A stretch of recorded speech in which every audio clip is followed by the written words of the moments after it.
All right, on today's episode of Locked On Avalanche, did you catch the Avs Wild preseason game? You didn't because you couldn't watch it.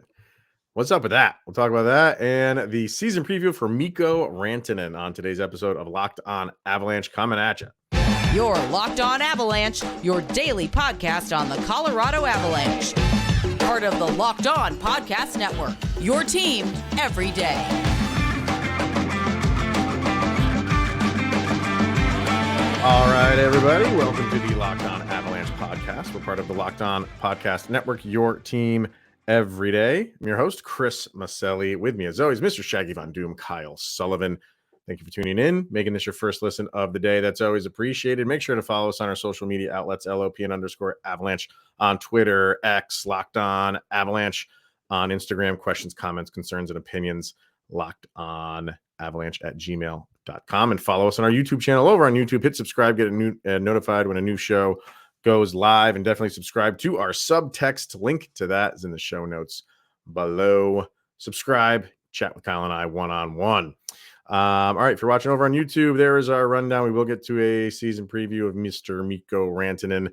The preseason, is it just too long? I mean, I only play 6 games, but is that just a few too many? We'll talk about that. And why not start in the preseason and the Avs and Wild? For the Avalanche, it's their third preseason game of the preseason. And as we're recording this, they're playing it right now, and we're not really watching it because we can't. It's not available on either feed. The Avalanche are not showing this on Altitude, and Minnesota is not showing it either. You can listen to the one and only Connor McGahey if you want to get the radio broadcast, but other than that, you can't get it. And I don't know why. I asked Seth Topol, who hosts Locked On Wild, and he said he didn't know either. He goes, I don't know if it's something to do with the Bally's stuff, because that's kind of in flux right now with everything Bally's. But he's not sure. He said their radio guys are doing it as well. You throw your hands up and be like, I don't want to blame the NHL for this. I don't know why, but I don't know if the NHL prevented either of these teams from broadcasting it for whatever reason. It's just a weird thing. And this just goes to the reason we don't know why is just more of the questions we throw out surrounding the NHL and how they get their product to fans, even if it's preseason, because fans want to see that. How hard is it? I want everybody that's listening. Hi, everybody. I want you to take your hand and either tap your left leg or your right leg. I bet you feel your phone. And you know what you do with that phone?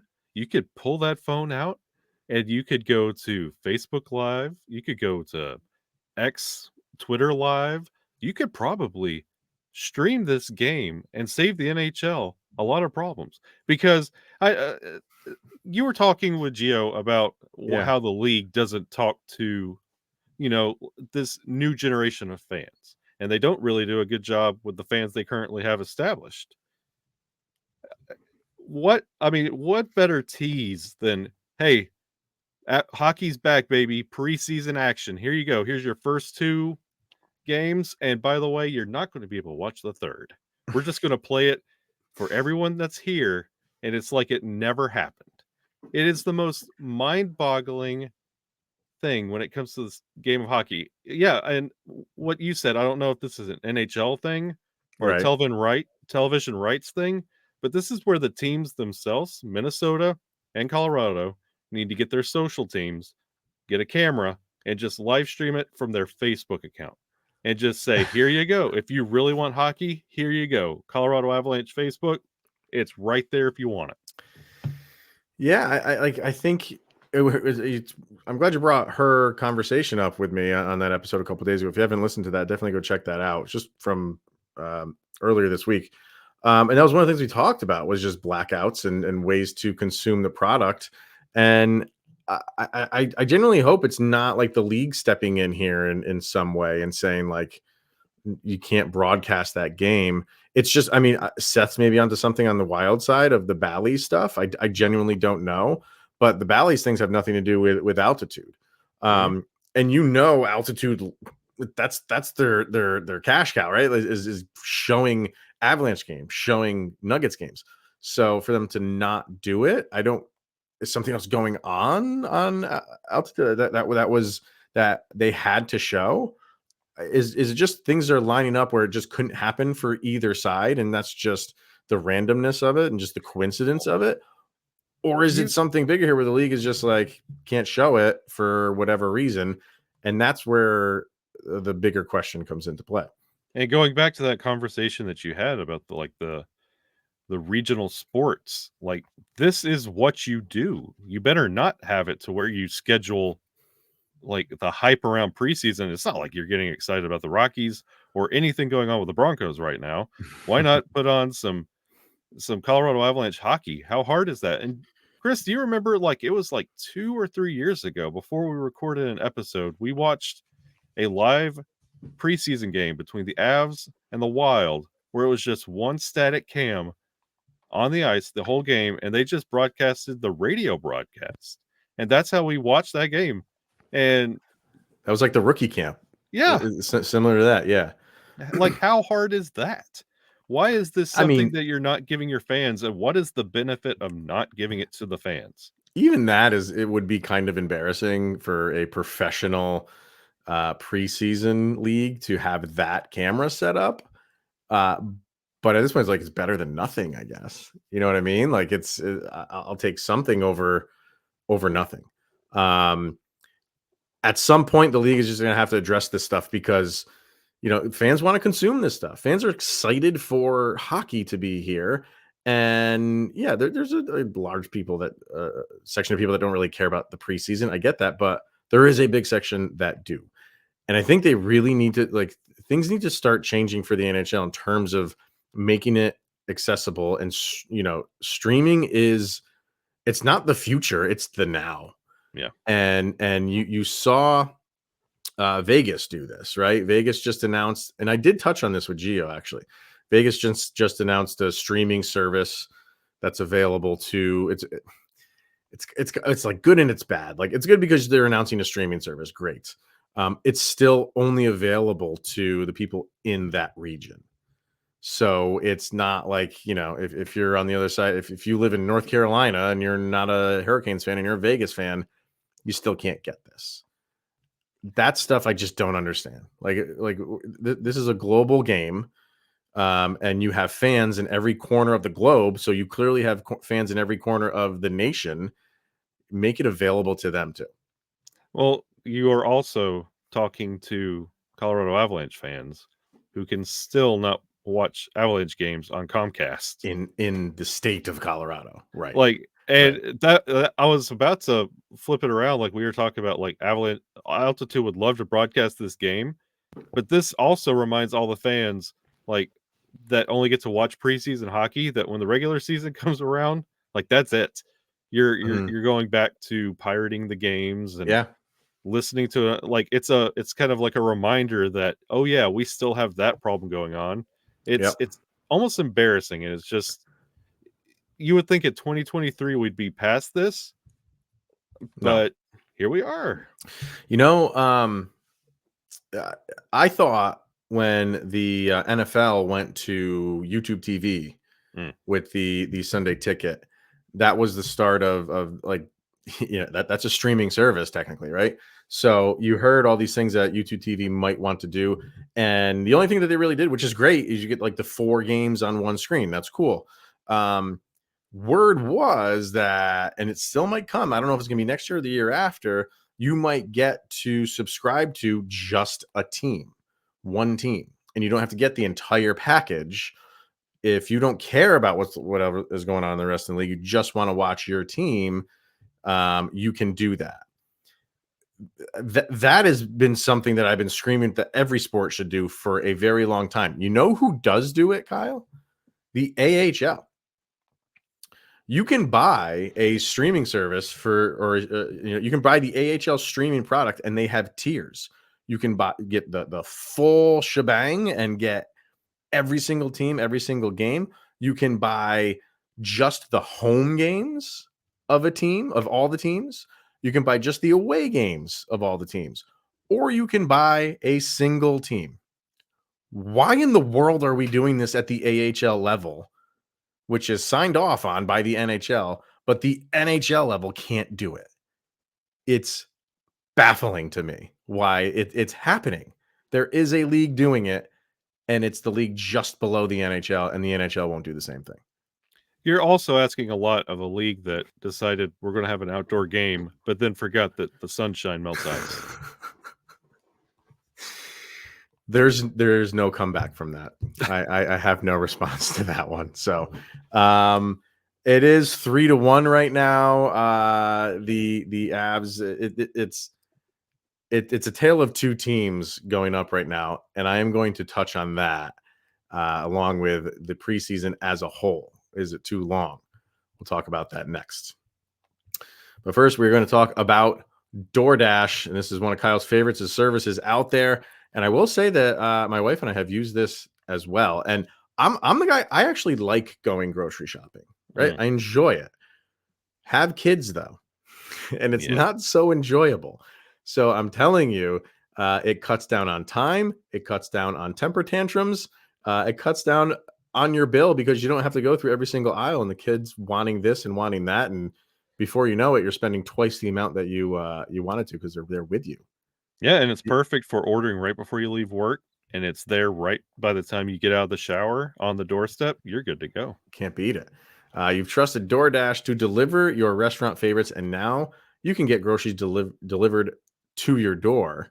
And it actually delivers too, because with thousands of grocery stores to choose from, you'll find the best in your neighborhood and boost your local economy with each and every order. And you'll get exactly what you ordered, or they'll make it right. So sit back and enjoy quality groceries just like you picked them yourself.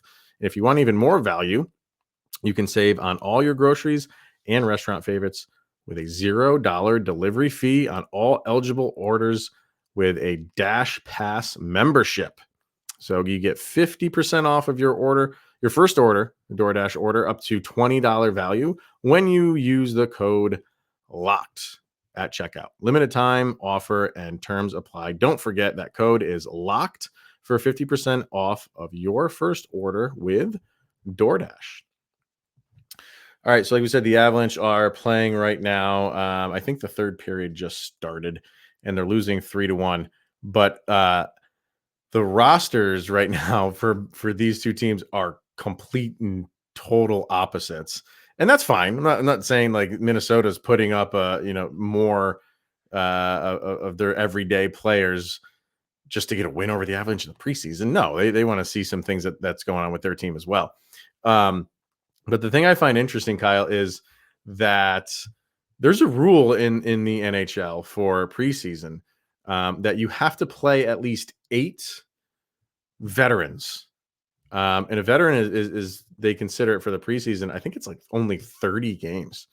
NHL games, like live and not preseason games. You've had to play 30 NHL. So that's what they consider a veteran. And you have to have 8 of those on your roster for the preseason, because they want the fans to come and watch something. I'm struggling to find 8 guys on the Avalanche roster right now that meet that criteria. You have a couple, like names that stand out. Obviously, Jack Johnson. You have Hunt, who is there. Ben Myers qualifies. Curtis McDermott qualifies. Other than that, you really have to dig to find some guys that have reached the 30 game mark. So that is the difference between these two teams right now in this game that's being played. It's pretty fun. And I'm pretty sure they made Jack Johnson go through twice and just get checked in with a fake mustache and say, yeah, he's played a lot. So, I mean, it begs the question, like, and the Avalanche are putting young guys out there because they generally want to get a look at them. I think Justus Annunen is playing this entire game. So it's kind of good for him that the Wild are putting some bigger names out there to really test him and see what the Avalanche have here with him in preseason format anyway. But it does beg the question, you have 6 games of the preseason. Is that just right? Is that enough? I don't think we don't need it to be longer, right? But does it need to be shorter, do you feel? And if you do feel that way, by how many games? I was one of those that going into this preseason, I was like, ooh, 6 beautiful games that I could sit down and watch. And then I get a game where I get to watch Spencer Smallman get to Yeah, be out there on the ice, and guess what? I can't watch it. 3's enough. Cut the preseason in half. really. Because guess what? Look around. Have you seen Nathan McKinnon or Mikko Rantanen play a preseason game yet? No, but I mean, but don't you feel like if you cut it down in half to 3, that doesn't really give these other guys an opportunity, and that doesn't really give teams a genuine chance to look at, like, I need some roster spots filled here. Who's going to step up and claim one of those roster spots? And I feel if you go down to 3 games, yeah, you're putting the Mikko Rantanens and Nathan McKinnon out there for the majority of those games, probably at least for one of them, maybe for 2 of them for some of those guys. And then you're not really getting to see some of those prospect guys who are generally trying to make a roster spot and grab a roster spot. You don't really give them a lot of opportunity of game time. Well, see, it's not like the Avalanche are out there passing out tickets saying, hey, you want to play in the preseason game tonight? They know what they have on their hands. And what I would do with a 3-game preseason schedule is that first game, I would make it like a roster comprised like tonight and say, hey, Mm-hmm. like we just went through our first round of cuts already. Right. So after that first game, it's performance based. You want to play with a team? Game 2, we kind of do a mixed squad, like guys coming back from injury who really need this game. And then game 3, you build up to that third game, and then you could play with the big dogs. And I feel like it gives a little bit more intensity, and it eliminates a lot of. We had a split squad game, like Monday, like a Sunday Monday game, and both of them. It was nice to see. Like we talked about lines, Right. but other than that, like I don't did know. you Like, really gain a lot from maybe 1 or 2 players? Like everybody else was just kind of out there. I mean, you kind of know who's in the running for some of like these spots, right?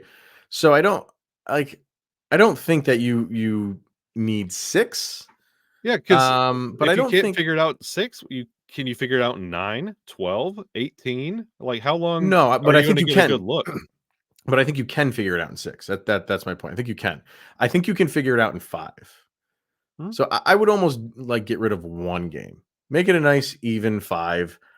3, I just don't think you're giving them enough. If that's what you want to use the preseason for, if you want to use it for that, like finding those guys that last year, let's see the steps that the strides that they made from last year to this year. Are you giving them enough time in 3 days of training camp and then 1 preseason game? Is that enough? I just don't feel like it is, because guys like Mikko Rantanen and Cale Makar, you probably could give them like a preseason game, and that's Yeah. enough to get going, because they're going to be playing 82 games in the regular season. And if it takes them, 2 regular season games to really hit their stride, you can kind of deal with that. They don't need to be there for all 5 games. But not only does it give you an idea of what's going on, what can happen for a guy to try to take a roster spot. If they don't, you're like, okay, he impressed me. So yes, I know maybe they go down to the AHL and they're going to get their time down there too. But you saw what they did at this level for more than just a game. So I get it. I don't like, nobody really likes preseasons, and here we are complaining that we can't watch it right now. And I think that's just selfish, because like we just want to watch hockey. It's like the Yeah. NFL preseason. The NFL preseason is god awful bad. It's Yeah. terrible, but we all can't wait for it because it signifies the NFL season is here. The fall season is around the corner. The same thing is for the NHL. So just to shorten it up just because we hate it, I don't think is really doing a service to those guys who are really trying to make this team. And you Yep. run the risk running it like 6 games. This is the Colorado Avalanche. Injuries are a member of the team. You're Like, running you that don't risk. want you're running the risk. But conversely, I don't want Nathan McKinnon's first game to be against the Los Angeles Kings when everything counts. But I would like a little bit of Right. both. Like, I don't want it to stretch out too long, but I also don't want the starters getting warm on puck drop of opening night. Well, I think you could, because it used to be longer. I think it used to be like 12 games. If I'm not mistaken, I think it was at least double digits. And I can't remember exactly how many it was, but it was longer than 6. So I think no matter, even let's just say you did have a dozen games, you're still not getting your Nathan McKinnons and Cale Makars until those last couple games anyway. Now, in today's NHL, you're not going to run the risk of playing those guys 6 out of those 12 preseason games. Not worth that risk. So I think, it's 6 now. Will it shorten? I don't know. I don't really feel like this is something that's really talked about and the league really wants to tackle. So I think we're going to be here for 6 for a little while. We'll see. 5.5 that we can watch. Stop it mid-game. Gary Bettman's great at doing that. Stop it mid-game and we'll finish it at midnight. Yeah, we'll do that. All right, season preview time. And that's going to be for Mikko Rantanen. And we'll get to that next. All right, Mikko, we know him. We love him. He's just the model of consistency, if you ask me, when it comes to Colorado Avalanche players. And his best year by far was last year. First time he ever hit the century mark, played all 82 games. And for last year, that is a minor miracle. 82 games, 55 goals, which was 3rd in the league, 50 assists. Nice even numbers here for Mikko Rantanen. 55 goals, 50 assists, 105 points, plus minus of 15. He was a 5-0 machine last year for number 96. So what do you think? Are you thinking more of the same? Can he improve on that? Or maybe is it a tiny step back for him for as far as numbers go for Mikko? Like if you're doing a tiny step back, the year before that was a 92-point season. Like, yeah. So what do you think? Like, is it back down to that or somewhere like in between, or does he exceed the 105? I think he might have set himself a new benchmark. I feel like, especially if let's just say he gives us anywhere from 75 to 80 games with the talent that he's going to be playing around with, like there's no way he's not touching 100 points, because Mikko Rantanen is one of the most underappreciated members of the Colorado Avalanche. Like everybody loves to sing the praises of Nathan McKinnon and Cale Makar, and then you get done talking about those two guys, then you talk about the hot hand of the night, and then everybody just kind of appreciates Mikko because that's Mikko. But no, he is absolutely incredible. Like a player you would build a team around, and he's usually like the 3rd guy everybody talks about. And what he gives night in, night out, he doesn't quit. He's always hustling. He gets those the dirty pucks out of the corner. He starts plays. He finishes plays. He takes up for his teammates. He is an absolutely incredible and underappreciated player, and I feel like he should be dancing around 100 points from here on out. I mean, to get 105 with just the rotating cast of characters that they had last year, you got to feel like if the health can just stay to a minimum, he could definitely pass 105. You got to feel pretty good about that. And good God. And like, even if one of those nights where Bednar wants to change the lineup up, something's not happening. We just talked about how deep. We're not even talking about top 6 anymore. It's the top 9. This top 9, where if he drops down to line 2 or line 3, that production is still there with whatever pieces are sitting in that top 9. He can easily hit 95 to 100 points this year and make it look effortless. Yeah. This is over from Subtext. This is from Madame Battleaxe. Yeah. I truly think this is his year. We just got a glimpse of him last year and he was on fire. I just do not think Mikko gets enough attention to what he brings. Yeah, absolutely. We talk about that all the time. But I hope he can keep the chippy comments to a minimum. He does us no good in the box. You remember that when he had his moments last year, and he showed some frustration, which you didn't really see from, like, he has that usually calm demeanor, but he can get animated sometimes, and he did. There were moments and it hurt the team. It hurt him, and he did make comments. He's like, "Yeah, I got to be better there." So You know what he reminds me of? I think it's this generation's. I think Mikko Rantanen might be this generation's Jaromir Jagr, Why is where that? Jagr had Lemieux and everybody was oohing and on over Lemieux, but Mhm. Jagr, he continued to do what he did and much longer than Lemieux. And he would, just a journeyman towards the end of it. And by the way, he's still playing today. Jagr is. So, Yeah, that's a and whole like, other subject, which I don't yeah, think it should but be, but like Mikko Rantanen, he has that skill and he's I a great compliment to Nathan McKinnon, but he's one of those guys that any other team is just begging to have. And I feel like he's that same personality as Yager, just that goofy, sometimes gets himself in trouble, mhm. but he's just an incredible talent that kind of gets overshadowed by Nathan McKinnon. Yeah. And other players in the league, because he's not just, over the top personality, like, he just goes about his business, so, off the ice, you don't really hear about him, that's a good thing, Yeah. but from, how we're saying, like, players need to get out there more, and he doesn't really do much on social media, so he just goes to work, We so don't that's need peanut butter from Mikko Rantanen. here's another one from Subtext, 40 goals, 70 assists, 110 points. I think he will be able to finesse a more balanced assist and goals this season, health permitting, obviously. I think he scores so many goals last year out of absolute necessity. Yeah, definitely, because Yeah. there was so much relied on him to kind of carry this team, and he produced. He produced. You needed someone. You needed someone to step up, and Mikko Rantanen was just like, "Yeah, I And got you this." could see it in his face when he was scoring those goals. Like that Selly, when he would turn around, it was Yeah, like, come on, guys. yeah, Help me out here. I don't yeah, have to do all this. yeah, definitely.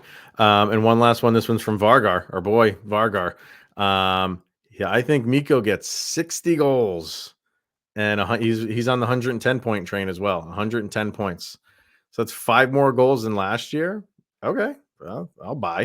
He's gonna have a greasy year. I think he leads the team in scoring, edging out McCarr. Fargar, So I I mean, like so your he, thinking, bud. Like, yeah, I honestly, mean, before last year, it was 36 was his top goal getting season. Then he had 55 last year. If he mhm. has to put the team on his back, though, I feel like he could get 60. You're confident of. I mean, you're confident that he can put the team on his back just based off of last year. So yeah, and if he needs to do it again, and he's got to put up 60, well, we'll see. But if this team can, the power play is key to, that's where Connor McDavid does a lot of his damage too, right? Yeah. So if you can get on the power play, like you have the dynamic duo on the wings, and if it's not Nathan McKinnon, it's going to be Mikko Rantanen. And if he can sock up a lot of points there, yeah, it's possible. And especially if Nathan McKinnon takes that early season like he does, where I'm just going to pass the puck all Mhm. day long. If he's going to be the assist machine, Mikko Rantanen is going to just take the puck and put it home. He's going to So benefit from it. Yeah. yeah, so it's all about, like, if that's the route Nathan McKinnon's going, then 60 is a very believable option. What if, because we throw around the line thing, what if he is not starting on that top line to Mm. start the year? I've Then 60 will be hard on line 2 because Jared Bednar likes to cut line 4 when things get tough. And if he's And just cycling run those 3 lines. yeah, it's gonna be Yeah. hard to get 60 goals that way, especially I, when they double shift that top line. but I just don't feel, I mean, if Mikko Rantanen is going to be on the second line to start the season, fine. I wouldn't say get used to it, because I think it's just too enticing. If things aren't going well for a game, you're gonna get Mikko Rantanen and Nathan McKinnon together. Yep. It's just stupid to not do that. You So remember when they would start, Gabe Landeskog, Miko, and Nate, like, 3 different lines? You remember when they did they've that? done it, yeah. And then when things weren't working out, it was maybe Put them all intermission. together. Yep. Put them all together. Yeah. So you're gonna get it. So let's not kid ourselves. Mikko Rantanen is getting a ton of opportunities. Yep. You know what I mean? So is it possible? Sure. And I think the reason we can say that is because look what he did last year with a decimated team. Stay healthy. I don't think 60's out of the realm of possibility. We shall see. All right, that'll wrap it up for today, everybody. Comment away in the comment section. Yeah, and definitely sign up for our subtext if you want your comments to stuff like this read on the air. So that'll wrap it up for today and wrap it up for the weekend, for the week. So have a good weekend. We'll be back on Monday with anything new going on around the Avalanche world. So he is Mr. Shaggy Von Doom, Kyle Sullivan. I am Chris Maselli. This is the Locked On Avalanche podcast. Have a good weekend, and we'll see you on Monday.